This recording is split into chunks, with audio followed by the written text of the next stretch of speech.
A ti ṣe program nípa àyẹ̀wò tá à ń pè ní DNA test, Deoxyribonucleic acid. A sọ wípé àyẹ̀wò yìí nìkan ló lè fi bàbá ọmọ hàn wá. So a sọ̀rọ̀ nípa àwọn àǹfààní àti ohun tí ó ṣàǹfààní tó wà nínú kéèyàn ó ṣe àyẹ̀wò DNA fún ọmọ. Bẹ́ẹ̀ ni, so a rí i pé ọjọ́ yẹn live show ni a ṣe both on TikTok and Facebook at the same time. So àwọn èèyàn pè wọlé, wọ́n sọ àlàyé even kó tó di wípé people called in. A ṣe àwọn advantages and disadvantages tó wà níbẹ̀. Àǹfààní àkọ́kọ́ tá a sọ pé ó wà níbẹ̀ ni pé a ní ó máa ń allow paternity clarity. That is pé ó máa ń mú ká mọ ẹni tí í ṣe bàbá ọmọ gangan, because DNA yẹn òun ló jẹ́ genetic component. The full meaning is deoxyribonucleic acid. Deoxyribonucleic acid òun ni ohun tó jẹ́ sequence of gene, genetic composition of an organism. Kò kí ń ṣe èèyàn nìkan, kódà kó ṣe ẹranko, kódà kó ṣe ewéko, anything tó bá ti jẹ́ living organism ló ní sequence of DNA lára. Kò sì pé méjì, kò pé méjì. Ọmọ tí èèyàn bá bí tó jẹ́ ọmọ èèyàn gangan, the DNA component of ọmọ yẹn máa wà 100% identical sí ti bàbá rẹ̀. So a sọ wípé pé DNA test ó máa ń fún wa ní the true paternity, ó máa ń fún wa ní paternity clarity. That's ara àwọn advantage àkọ́kọ́ tá a sọ. Ẹ̀kejì ni wípé a ní ó máa reduce immorality nínú society. Gbogbo àwọn obìnrin tí wọn ò jólóòtọ́, tí wọ́n máa ń gbọ́mọ anga fango, tí wọ́n máa ń gbọ́mọ bàṣufọ̀ṣùn yìí, àyẹ̀wò DNA ó máa jẹ́ kí wọ́n ó mọ̀. Tán bá ti mọ̀ wípé bọ́ọ̀ bá ti ń bímọ tán ni wọ́n mọ̀ ṣe àyẹ̀wò rẹ̀. Àwọn yẹn wọ́n mọ̀ reduce ìṣekúṣe nínú society. Wọn tí wọ́n máa ń gbóyún ọmọ àlè kiri, wọ́n lè dínkù tàbí kọ́ mọ́ tiẹ̀ sí mọ́ nínú society. Then ìkẹta a tún sọ pé maternal clarity.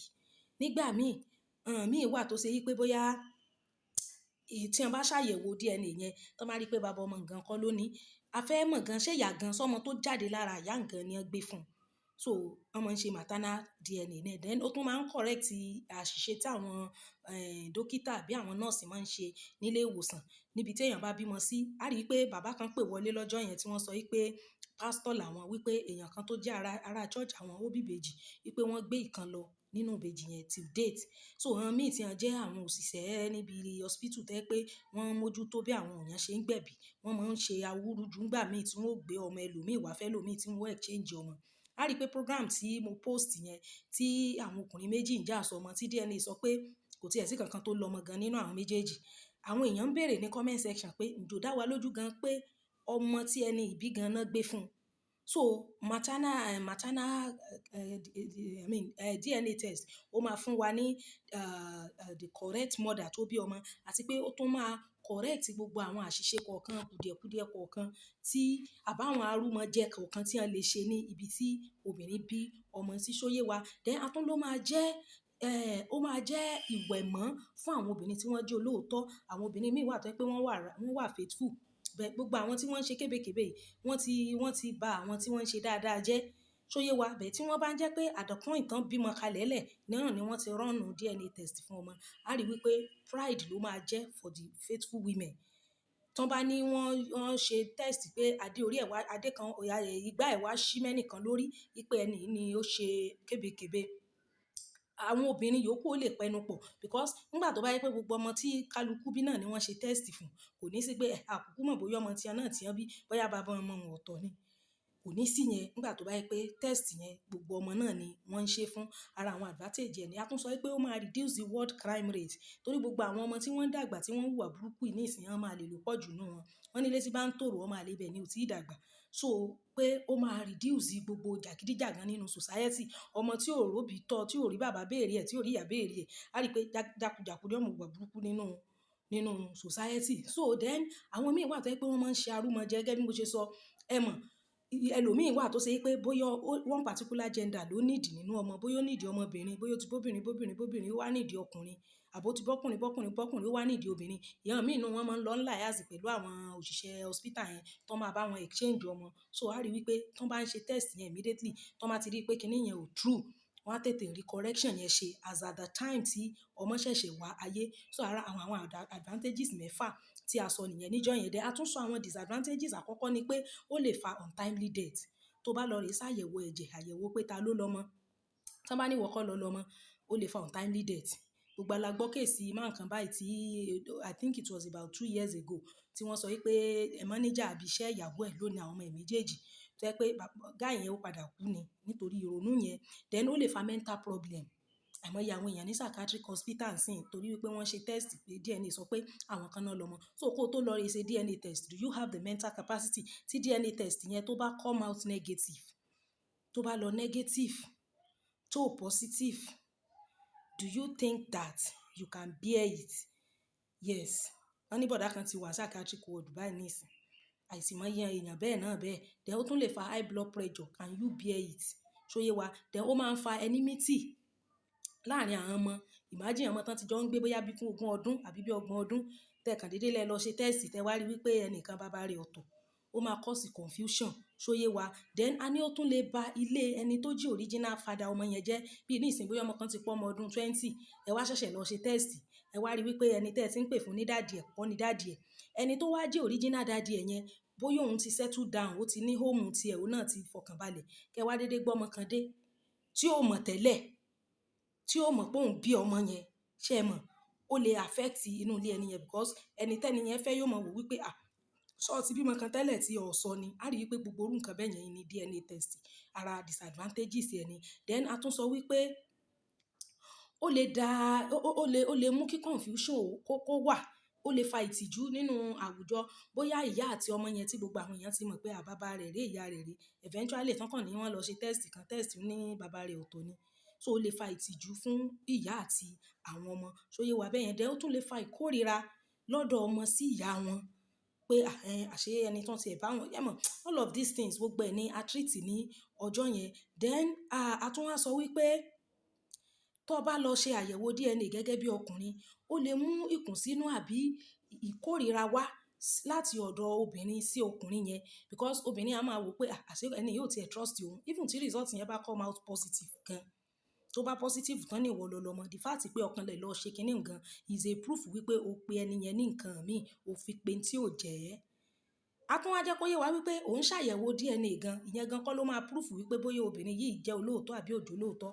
Àwọn obìnrin míì wà tó jẹ́ pé wọ́n jingiri nínú ìṣekúṣe tó ṣe pé tán bá lọ dó okó kan, wọ́n á dó okó yẹn, tán bá ti fẹ́ lóyún, wọ́n á máa pàdímọ́ fún àwọn tán bá ṣèṣekúṣe yẹn. So the fact pé ó lọ ṣàyẹ̀wò DNA, wọ́n wá ní ìwọ lọ lọ́mọ. DNA ò lè sọ iye okó tó obìnrin dó. DNA ò lè sọ bóyá ìyàwó ẹ̀ yànlè àbí ò yànlè. The only thing tí DNA máa sọ fún ẹni pé ìwọ lọ lọ́mọ àbí ìwọ kọ́ lọ lọ́mọ. So nísìn obìnrin tó wá lọ rèé ṣe DNA fún ọmọ rẹ̀, jọ̀ọ́ ṣé o feel pé o tún lè fi ìdùnnú bá obìnrin yẹn gbé? Ṣé o feel pé o tún lè fi ayọ̀ ìwọ àti obìnrin yẹn tún jọ tún máa gbé pẹ̀lú pé kí ìfẹ́ kó wà? So ìgbà tá a sọ̀rọ̀ yẹn mi fẹ́ kí fídíò yìí ju 10 minutes lọ. I pray I'll be able to put the point together.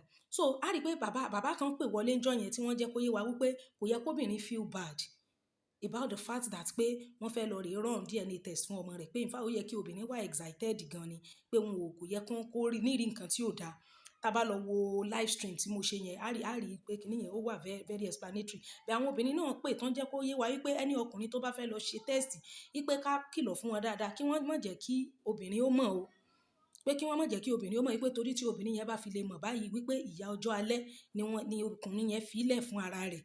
Tí woman yẹn pè tó ń sọ̀rọ̀ loud and clear níjọ́ yẹn wípé gbogbo nǹkan tí mo máa ń sọ nípa obìnrin wípé nǹkan yẹn true o, pé òótọ́ ni o, wípé obìnrin ò ní jẹ́ kí irú ọkùnrin yẹn ní àlàáfíà tó bá di old age. Pé so tó bá mọ̀ pé o fẹ́ ṣe test fún ọmọ, má jẹ́ kí obìnrin mọ̀. Tó bá dẹ̀ ti gba test yẹn kó mú kó fi pamọ́.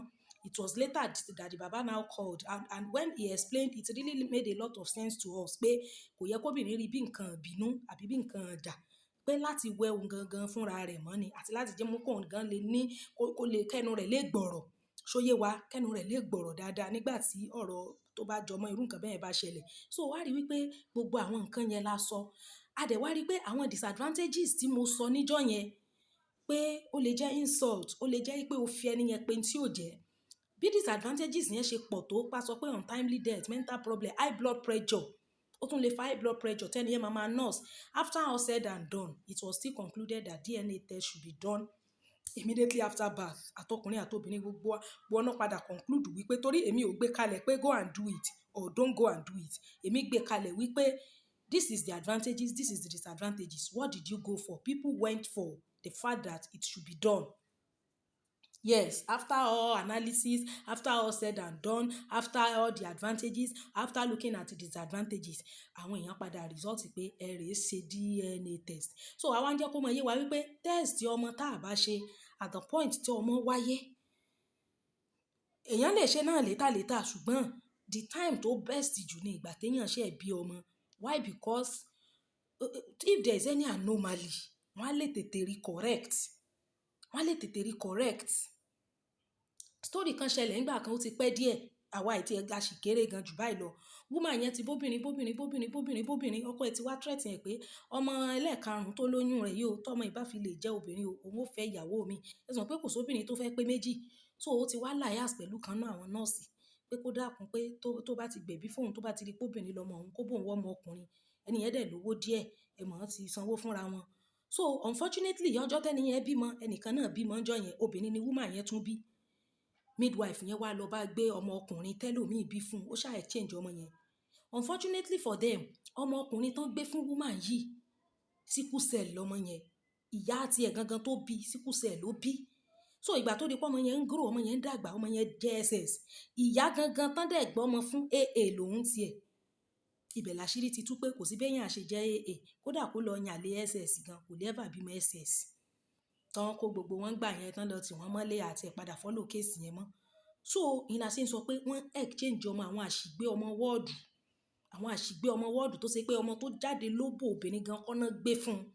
So a rí pé gbogbo orú àwọn nǹkan DNA test will help us to clarify it. So ńlá ṣe sọ pé as at the point, ẹ wá imagine kí irú ọmọ yẹn bóyá kò tiẹ̀ kí ń ṣe sickle cell, bóyá ọmọ tó yẹ pé ẹ̀jẹ̀ rẹ̀ strong ni, kó wá ti pé bóyá bíi 30 years kí bàbá ẹ̀ wá lọ rán DNA test fún kan wá ní bàbá ẹ̀ kọ́ lónìí.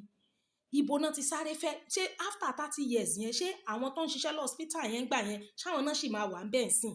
So torí ẹ̀ la ṣe sọ pé àwọn nǹkan kan wà tẹ́ pé if it is not done immediately, to be doing it later, it can be more complicated. But as much as bá ṣe dissect topic yẹn tó ń jọ yẹn, people still concluded that this thing should be done. So èmi ẹ̀ dẹ̀ mọ̀ pé èmi kọ́ ni màá sọ pé ó yẹ ẹ ṣe, ó yẹ ẹ mọ̀ ṣe. But since that is what the whole everybody concluded on, so I'm trying to say now that DNA test should be done immediately after birth. Immediately after birth, ẹnìkan ò lè dédé mú òfin wá kó wá ní ó yẹ ẹ lọ mọ̀ ṣe báyìí. No, we have to be open to criticism and to public opinions. Though àwọn míì náà ní kán mọ̀ ṣe, bẹ́ẹ̀ ńgbà tá a weigh advantages yẹn mọ́ disadvantages, a rí wípé it is better. A dẹ̀ sọ pé kò sí nǹkan tó burú nínú kí ọkùnrin tọ́jú ọmọ ọlọ́mọ. Bẹ̀dẹ̀ ọkùnrin ó gbọ́dọ̀ mọ̀, ó ní right àti mọ̀ pé ọmọ yìí òun ń sin lọ́hùn lára rẹ̀ ni, òun kọ́ lòun bí, bẹ̀ òun ṣe kí ni, òun ṣiṣẹ́ ládá, òun sin lọ́hùn lára rẹ̀, ju pé kán wá mọ̀ purọ́ fún pé ọmọ rẹ̀ ni, kó mọ̀ wá fi àníyàn pé ọmọ òun ni tọ́jú rẹ̀. So a rí wípé ó ṣe pàtàkì fún wa láti mọ̀. So DNA test should be done and it is compulsory because of what the world has turned into. Nǹkan tí ayé ti dì. A rí pé àwọn ìyá àtijọ́ yẹn wọ́n máa ń dábẹ́ fún wọn, wọ́n máa ń gé dán wọn.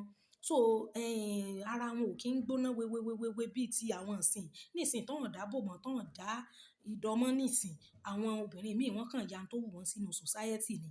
So òun ló dífá fún ìsìn tó pẹ́ mọ́ ayé àtijọ́ kò sí gbogbo pé wọ́n ń gbóyún àlè. Bọ́mọ àlè bá wà gbàngàn kò fi gbogbo ara ṣe bẹ́ẹ̀ pọ̀ tààrà. Ṣùgbọ́n nísìn ó tiẹ̀ ti wá rampant nísìn. So ẹ jẹ́ kí a try láti mọ̀. So fún àwọn tí wọ́n ní ká ṣe pre-recorded because live stream yẹn pọ̀. In fact, it was 2 hours on Facebook, lórí TikTok 5 hours ni, because people called in. It got to a stage that I myself, I was so exhausted tí mo kàn ra fẹ̀yìntì. Àwọn tí mo pè wọlé, àwọn náà ni wọ́n discuss ẹ̀ lórí platform. So ẹ já lọ wo live stream yẹn ká rí bí àwọn èèyàn ṣe contribute. Ká dẹ̀ mọ̀ wípé ìwọ obìnrin tó bá rìnrìn àrè ẹ lọ rè ronú pìwàdà, ẹ lọ rè change. Ẹ yé gbóyún àlè fún ọkọ because pàápàá jùlọ àwọn àkọ́bí ìní ìgbà kíní yìí máa ń sí mọ́ lórí jù. Àwọn àkọ́bí due to circumstance tó surround ìgbà tí ọkọ àti ìyàwó pàdé ara wọn. Ẹ mọ̀ ẹni tó ti léyàn kan tó ń fẹ́. I believe in platonic relationship. Relationship can be platonic. Tẹ́pẹ́ ẹ̀ ń date ara yín, ẹ̀ bára yín sùn. Bí àwọn míì wà tó jẹ́ pé wọ́n ń fẹ́ra wọn tán tí ń bára wọn sùn. Tẹ́ ti wá dóra yín tó ti lóyún tó mọ̀. Tẹ́niyẹn ò dẹ̀ bẹ́ẹ̀ dámọ̀ràn dáníyàn pé òun ò fẹ́, tó wá réyàn kan tó lóun fẹ́ fẹ́, obìnrin máa fẹ́ wà tempted láti lọ bá ẹni yẹn tí ó dẹ̀ ní mọ̀ pé rálẹ̀ àtọ̀ ẹni àkọ́kọ́ yìí ó sì ń bẹ lára àwọn. So òun ló fi jẹ́ pé ọ̀rọ̀ DNA yìí, àkọ́bí nígbà rẹ̀ máa ń ṣí mọ́ lórí jù. Tó yé wa. So God will help us. Mi fẹ́ kí fídíò mi yìí gùn jù, ó ti wọ 15 minutes, so mi fẹ́ kó wọ 16. Thank you so much guys. Ẹ jọ̀ọ́, if you have any other information about the deoxyribonucleic acid, the genetic composition, or the samples from which it can be gotten. Apart from the sperm cell, you can get it from, the saliva, sweat, blood, skin, or if you have a sample of the person's flesh or any sample, ibẹ̀ ni wọ́n ti ń rí, kò ń ṣorí acrosome on the sperm cell bí structure yẹn, kò ń ṣe ibẹ̀ nìkan. Torí mo rí comment section téèyàn kan béèrè pé àṣórí sperm cell nìkan ni DNA wà. No, it is in all other parts. In fact, wọ́n máa ń lo cheek swab. Tó bá fẹ́ take sample, they can use the cheek swab tó máa lò to run the test and culture it. So thank you so very much guys. The Lord bless you.